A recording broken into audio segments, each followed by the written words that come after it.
Oldham match vs Salford, abandoned as fans storm pitch and delay relegation from League Two. Oldham's match against Salford has now been abandoned after home fans stormed the pitch to protest against the club's owners, with the visitors leading 2-1, which would have seen the hosts relegated from League Two if the game finished.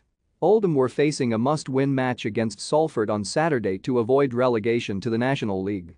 But they were trailing 2-1 entering the final minutes of the match before hundreds of angry Oldham fans raced onto the pitch holding a banner which read "Get out of our club." The result would have seen Oldham become the first former Premier League club to be relegated from the Football League. However, the fans weren't leaving the pitch, with the police arriving 10 minutes after the start of the protest to marshal the supporters. Oldham manager John Sheridan was spotted speaking with supporters on the pitch.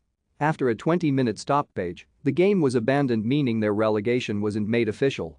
Salford owner Gary Neville was in attendance at the game and tweeted a photo of the protest, quoting the banner on display. It's the latest in a long line of protests from Oldham fans against the club owners. Owner and chairman Abdallah Lemsagam has come under heavy criticism from fans, with the supporters urging him to sell since last September.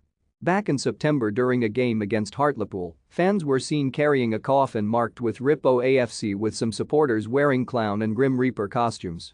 The protest came after Lemsagam hit back at the backlash in an open letter to fans, insisting he had no plans to sell. "I am aware of the protests at my ownership and the anger and hatred that many fans have for me and my brother," he said.